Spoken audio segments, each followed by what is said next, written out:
Hello friends, welcome to Kalkuli creation logs. ನಾನಿವತ್ತು ಸಿಂಪಲ್ಲಾಗಿ ಒಂದು ಚಿಕನ್ ಐಟಮನ್ನು ತೋರಿಸ್ತಾ ಇದ್ದೀನಿ. ಇದಕ್ಕೆ ನಾವು ಚಿಕನ್ ಉಪ್ಪು ಸಾರು ಅಂತ ಹೇಳ್ತೀವಿ. ಇದು ಸ್ವಲ್ಪ ಉಪ್ಪುಪ್ಪಾಗಿರುವಂತಹ ಒಂದು ಗ್ರೇವಿ ರೀತಿಯ ಚಿಕನ್ ಐಟಮು.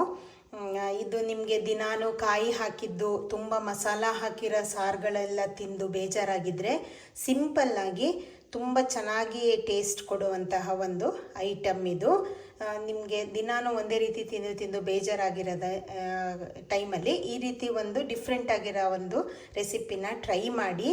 ಹಾಗೆ ಫ್ರೆಂಡ್ಸ್, ನನ್ನ ಒಂದು ಈ ಥರ ಅಪರೂಪದ ಅಡಿಗೆಗಳು ನಿಮ್ಗೆ ಇಷ್ಟ ಆಗುತ್ತೆ ಅಂತ ನಾನು ಅಂದ್ಕೊಂಡಿದ್ದೀನಿ. ಹಾಗೆ ಎಲ್ಲರೂ ನನ್ನ ಚಾನಲನ್ನು ಸಬ್ಸ್ಕ್ರೈಬ್ ಮಾಡಿ, ಲೈಕ್ ಆ್ಯಂಡ್ ಶೇರ್ ಮಾಡಿ, ಕಮೆಂಟ್ಸ್ ಹಾಕಿ. ನನ್ನ ಎಲ್ಲ ರೆಸಿಪಿಗಳು ನಿಮಗೆ ಹೇಗೆ ಅನಿಸುತ್ತೆ ಇದೇ ರೀತಿ ನನಗೆ ಸಪೋರ್ಟ್ ಮಾಡಿ ಎಲ್ಲ ಫ್ರೆಂಡ್ಸ್. ಹಾಗೆ ನೋಡಿ, ಇವಾಗ ನಾನು ಏನೇನು ಐಟಮ್ ತೊಗೊಂಡಿದ್ದೀನಿ ಅಂತ ತೋರಿಸ್ತೀನಿ. ಮೊದಲಿಗೆ ಇಲ್ಲಿ ನಾನು ಅರ್ಧ kg ಚಿಕನ್ ತೊಗೊಂಡಿದ್ದೀನಿ. ಇದು ಸ್ಕಿನ್ ಔಟ್ ಆಗಿರೋ ಅಂಥದ್ದು, ಆಮೇಲೆ ವಿತ್ ಬೋನ್ ತೊಗೊಂಡಿರೋದು. ಇದನ್ನು ಕ್ಲೀನ್ ಮಾಡಿ ಇಟ್ಕೊಂಡಿದ್ದೀನಿ. ಹಾಗೆ ಇಲ್ಲಿ ಮೀಡಿಯಮ್ ಸೈಜು 2 ಈರುಳ್ಳಿನ ಈ ರೀತಿ ಹೆಚ್ಚಿಟ್ಕೊಂಡಿದ್ದೀನಿ.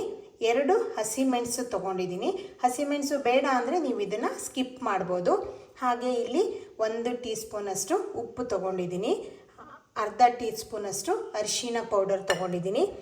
ಆಮೇಲೆ ಇಲ್ಲಿ 2 ಟೀ ಸ್ಪೂನಷ್ಟು ಬೆಳ್ಳುಳ್ಳಿನ ಸ್ವಲ್ಪ ಕ್ರಷ್ ಇರೋ ಅಂಥದ್ದು, ಫೈನ್ ಪೇಸ್ಟ್ ಅಲ್ಲ, ಕ್ರಷ್ ಇರೋ ಅಂಥದ್ದು ತೊಗೊಂಡಿದ್ದೀನಿ. 1 ಟೀ ಸ್ಪೂನಷ್ಟು ಶುಂಠಿ ಪೇಸ್ಟನ್ನು ತೊಗೊಂಡಿದ್ದೀನಿ. ಇದು ಬೆಳ್ಳುಳ್ಳಿ ಯಾಕೆ ಸ್ವಲ್ಪ ಕ್ರಷ್ ಇರೋ ಅಂಥದ್ದು ತೊಗೊಂಡಿದ್ದೀನಿ ಅಂದರೆ, ಅದು ತುಂಬ ಒಂಥರ ಕಾಳು ಸಿಕ್ಕುತ್ತಲ್ಲ ತಿನ್ನಬೇಕಾದ್ರೆ, ಅದು ತುಂಬ ಚೆಂದ ಅಂತ ಅನಿಸುತ್ತೆ. ನಮಗೆ ಯೂಶ್ವಲಿ ಇದೇ ರೀತಿ ಇಷ್ಟ ಆಗುತ್ತೆ. ನಿಮ್ಗೆ ಆ ರೀತಿ ಕ್ರಷ್ ಬೇಡ ಅಂತಾದರೆ ನೀವು ಫೈನ್ ಪೇಸ್ಟ್ ಹಾಕ್ಕೊಳ್ಬೋದು. ನಾನಿಲ್ಲಿ ಬೆಳ್ಳುಳ್ಳಿನ ಸ್ವಲ್ಪ ಜಾಸ್ತಿ ಕ್ವಾಂಟಿಟಿ ತೊಗೊಂಡಿದ್ದೀನಿ. ಆಮೇಲೆ 2 ಟೀ ಸ್ಪೂನಷ್ಟು ಧನಿಯಾ ಪೌಡರ್ ತೊಗೊಂಡಿದ್ದೀನಿ. ಹಾಗೆ ಇಲ್ಲಿ 2.5 ಟೀ ಸ್ಪೂನಷ್ಟು ನಾನು ಇದು ಕಾಳುಮೆಣಸು ಪುಡಿನ ತೊಗೊಂಡಿದ್ದೀನಿ. ಇದು ಮೇಯ್ನು ಇದಕ್ಕೆ ಕಾಳುಮೆಣಸು ಪೌಡ್ರೆ, ಸ್ವಲ್ಪ ಅದು ಖಾರ ಇರೋ ಅಂಥದ್ದು. ಹಾಗಾಗಿ ಇದು ಸ್ವಲ್ಪ ಕ್ವಾಂಟಿಟಿ ಜಾಸ್ತಿ ತೊಗೊಳ್ತಾ ಇದ್ದೀವಿ. ಇದು ನಾವು ಮನೆಯಲ್ಲೇ ಮಾಡ್ಕೊಳೋಂಥ ಪೆಪ್ಪರ್ ಪೌಡರು.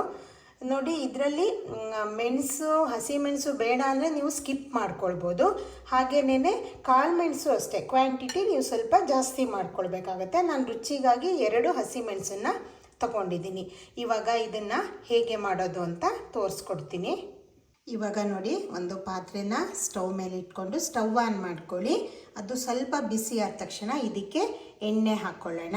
ಇವಾಗ ನೋಡಿ, ಇದು ಎಣ್ಣೆ ಬಿಸಿಯಾಗಿದೆ. ಇದಕ್ಕೆ ಈ ರೀತಿ ಹೆಚ್ಕೊಂಡಿರುವಂತಹ ನೀರುಳ್ಳಿಯನ್ನು ಹಾಕ್ಕೊಳ್ಳೋಣ.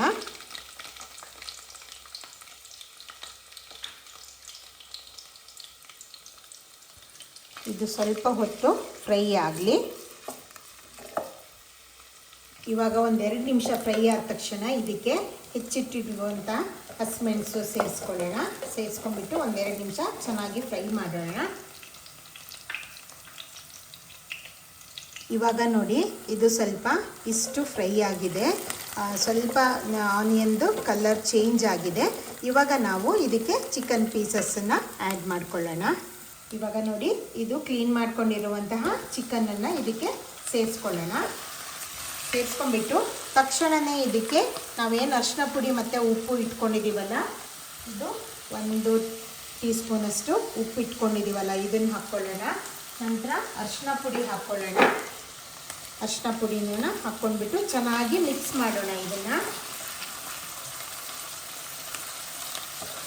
ಇದನ್ನು ಚೆನ್ನಾಗಿ ಮಿಕ್ಸ್ ಮಾಡ್ಕೊಳ್ಳೋಣ.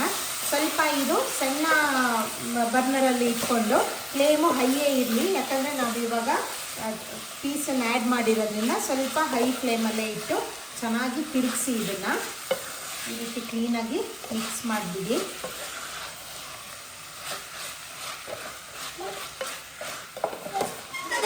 ನೋಡಿ, ಈ ರೀತಿ ಚೆನ್ನಾಗಿ ಇದು ಅರಿಶಿನ ಪುಡಿ ಚೆನ್ನಾಗಿ ಹಾಕಿ. ಯಾವಾಗಲೂ ನಾನ್ ವೆಜ್ಜಿಗೆ ಅರಿಶಿನ ಪುಡಿ ಸ್ವಲ್ಪ ನಾವು ಜಾಸ್ತಿನೇ ಹಾಕ್ಕೊಳ್ತೀವಿ, ಯಾಕಂದರೆ ಅದರದ್ದು ಫ್ಲೇವರು ಚೆನ್ನಾಗಿರುತ್ತೆ. ಹಾಗೆಯೇ ಅದು ಆ್ಯಂಟಿಬಯೋಟಿಕ್ ಆಗೋ ಕೆಲಸ ಮಾಡುತ್ತೆ. ಹಾಗಾಗಿ ನಾವು ನಾನ್ ವೆಜ್ಜಿಗೆ ಸ್ವಲ್ಪ ಜಾಸ್ತಿ ಪ್ರಮಾಣದಲ್ಲೇ ಅರಿಶಿನ ಪುಡಿಯನ್ನು ಉಪಯೋಗಿಸ್ತೀವಿ. ಇದು 2 ನಿಮಿಷ ಫ್ರೈ ಆಗಿದೆ ಅಲ್ಲ. ಇವಾಗ ನಾವು ಶುಂಠಿ ಬೆಳ್ಳುಳ್ಳಿ ಪೇಸ್ಟ್ ಏನು ಇಟ್ಕೊಂಡಿದ್ದೀವಿ ಇದನ್ನು ಇದಕ್ಕೆ ಆ್ಯಡ್ ಮಾಡ್ಕೊಂಡ್ಬಿಟ್ಟು ಚೆನ್ನಾಗಿ ಮಿಕ್ಸ್ ಮಾಡಿ. ಮತ್ತೊಂದು ಸಾರಿ ಇದು ಚೆನ್ನಾಗಿ ಮಿಕ್ಸ್ ಆಗಲಿ. ಫ್ಲೇಮು ಹೈಯಲ್ಲೇ ಇಟ್ಕೊಳ್ಳಿ, ಚಿಕ್ಕ ಇಟ್ಕೊಬೇಡಿ, ಅದು ಚೆಂದ ನೀರು ಬಿಟ್ಕೊಳ್ಬೇಕು. ಇದು ಚಿಕನ್ ಪೀಸಸ್ ಎಲ್ಲ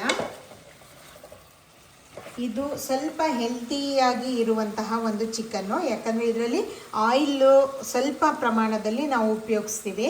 ಹಾಗೆಯೇ ಇದು ಸ್ಕಿನ್ ಔಟ್ ಆಗಿರೋದ್ರಿಂದ ಚಿಕನ್ನು ಸ್ವಲ್ಪ ಕೊಲೆಸ್ಟ್ರಾಲ್ ಪ್ರಾಬ್ಲಮ್ ಇರೋ ಅಂಥವ್ರು, ಆಮೇಲೆ ಹಾರ್ಟ್ ಪೇಷಂಟ್ಸ್ ಯಾರು ಇದ್ದರೆ ಇದನ್ನು ಆರಾಮಾಗಿ ಯೂಸ್ ಮಾಡ್ಬೋದು. ಯಾಕಂದರೆ ಇದಕ್ಕೆ ನಾವು ಕಾಯಿ ಆಗಲಿ ಯಾವುದನ್ನು ಉಪಯೋಗಿಸೋದಿಲ್ಲ.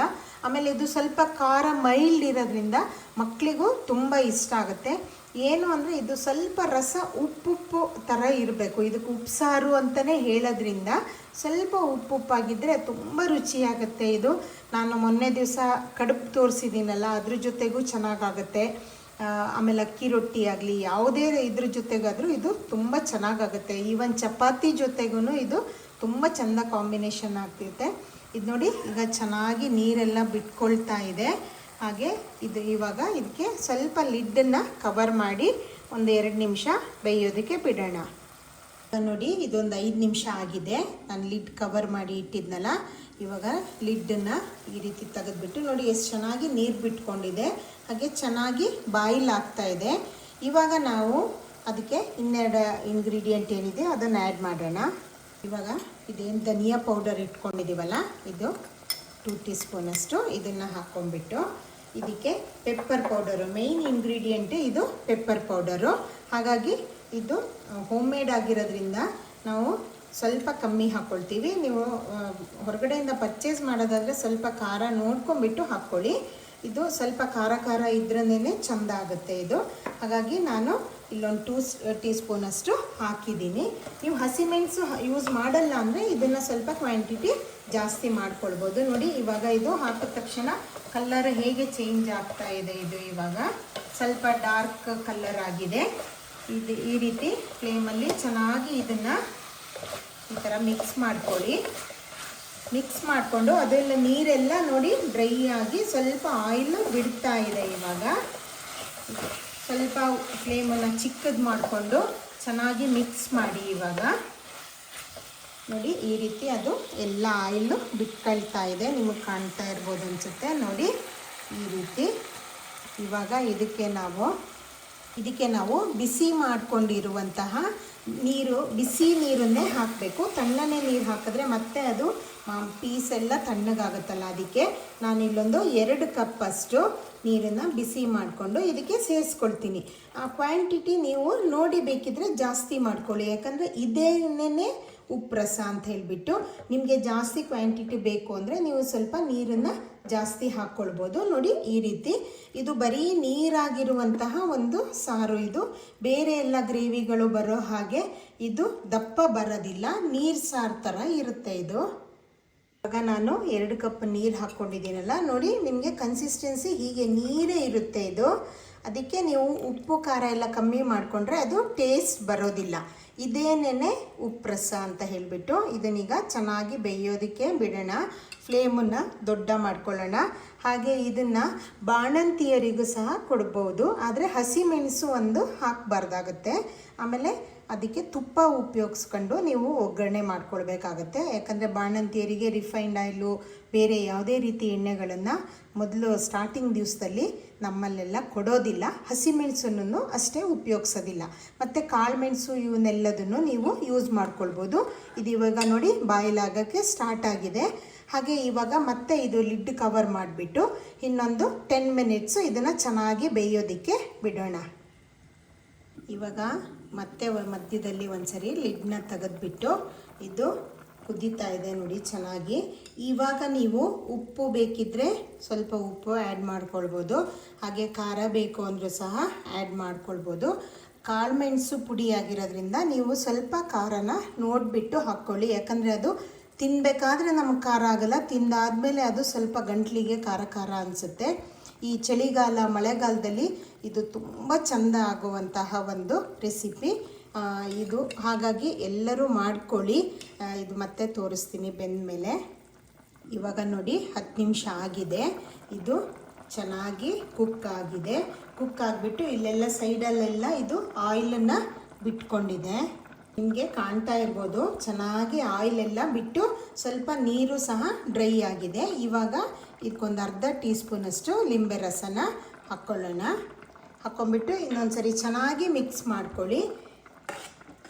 ನೋಡಿ, ಇದು ಸ್ವಲ್ಪ ಈ ಥರ ಸ್ವಲ್ಪ ಗ್ರೇವಿ ದಪ್ಪ ಆಗಿದೆ, ಚೆನ್ನಾಗಿ ಬೆಂದಿದೆ ಚಿಕನ್ನು. ನೀವು ಬೆಂದಿದ್ದನ್ನು ಚೆಕ್ ಮಾಡ್ಕೊಂಬಿಟ್ಟು ಇದನ್ನು ನೋಡಿ, ಇವಾಗ ಈ ರೀತಿ ರಸ, ಇದು ಇದೇ ರೀತಿ ರಸ ಬರೋದು. ಇದಕ್ಕೆ ಉಪ್ಪು ರಸ ಅಂದರೆ ಹೀಗೆ ನೀರಾಗಿ ಇರುವಂಥದ್ದು. ನಿಮಗೆ ಈ ಥರದ್ದು ನೀರು ಸಾರು ಇಷ್ಟ ಆಗಲಿಲ್ಲ ಅಂದರೆ ನೀವು ಇನ್ನೂ ಒಂದು ಸ್ವಲ್ಪ ಹೊತ್ತಿಟ್ಟು ಇದನ್ನು ಈ ರಸನ ಇನ್ನೂ ಸ್ವಲ್ಪ ಡ್ರೈ ಮಾಡ್ಕೊಳ್ಬೋದು.